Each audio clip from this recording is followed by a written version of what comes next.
The death count from a rapidly growing Northern California wildfire rose to 5 Saturday after 2 young children and their great-grandmother who had been unaccounted for were confirmed dead. "My babies are dead," Sherry Bledsoe said through tears after she and family members met with Shasta County Sheriff's deputies.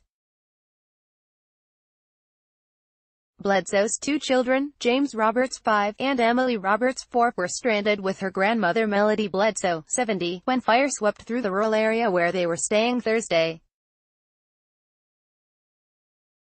The 3 were among more than a dozen people reported missing after the furious wind-driven blaze took residents by surprise and leveled several neighborhoods.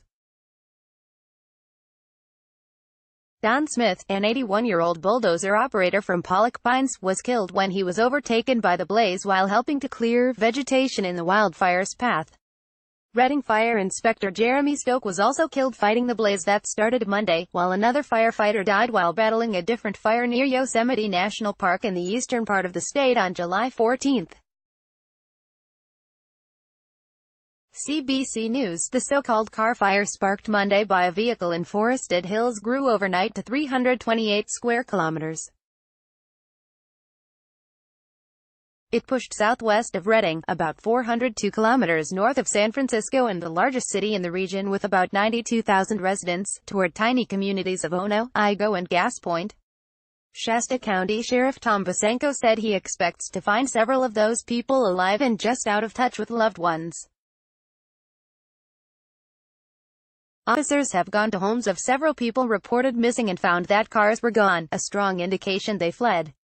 It's now the largest of more than 20 fires burning in California. The winds that aided firefighters in keeping the flames from more populated areas were propelling it forward at a frightening rate. Flames from the car fire lit above a CAL FIRE truck in Whiskeytown, Calif, on Friday, July 27. Noah Berger, Associated Press. "I don't know why it's doing what it's doing," CAL FIRE Chief Steve Crawford said. "It's burning in every direction all at the same time.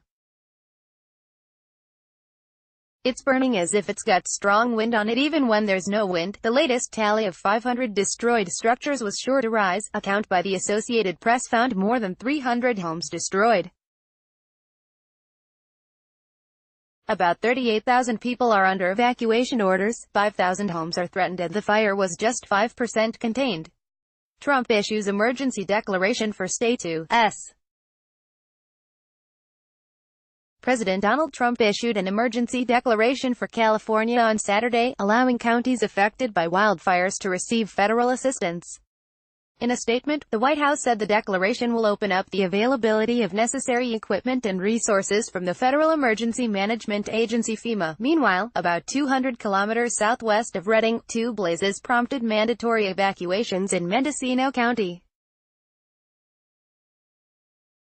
The 2 fires, burning 50 kilometers apart, started Friday and are threatening more than 350 buildings.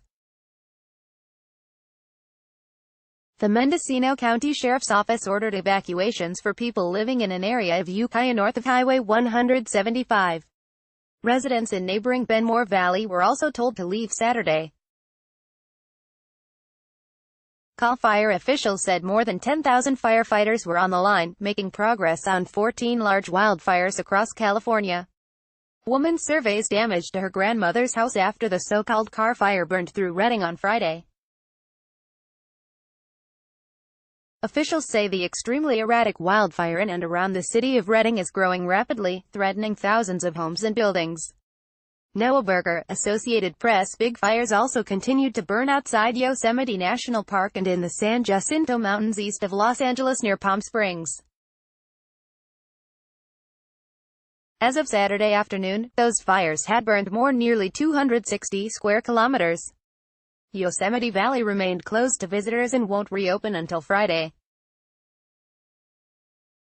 Authorities said they have made an arrest related to looting in the Redding area. Basenko told anxious residents at a community meeting Saturday that authorities had collared a parolee and he was going to jail. Residents cheered and did so again later when Redding Police Chief Roger Moore said his officers had leads on other suspects. About 100 law enforcement officers and 260 National Guard soldiers were helping with evacuations and providing security in empty neighborhoods. Moore was among the many who lost homes. The car fire burns along Highway 299 in Reading on Thursday.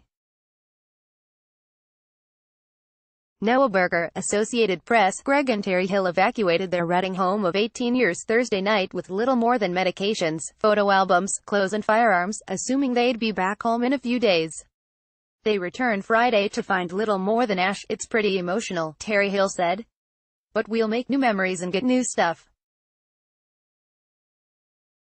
Everybody's safe." The car fire wiped out forests around much of Whiskeytown Lake, burning dozens of boats docked at a marina, and then swept through the historic Gold Rush-era town of Shasta and destroyed nearly all of Keswick, a hamlet just west of Reading.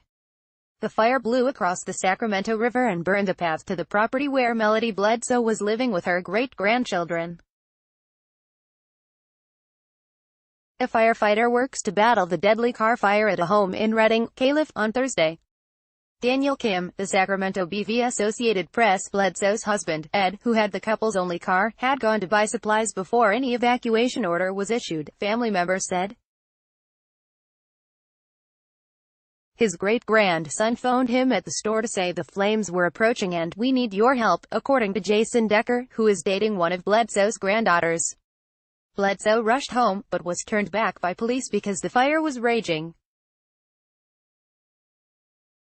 He spent Friday searching in vain for the three at shelters while Decker's girlfriend posted desperate messages on social media for any help locating them. Decker took his motorcycle up to view the property and found smoldering ruins too hot to enter. "It looked like a war zone," he said. "I couldn't smell death in the air, which is good." While he discussed the worst-case scenario of the three staying put as the flames closed in, Decker held out some hope Saturday morning until he got the word they were dreading. "We got horrible news. I have to go," he said, and hung up.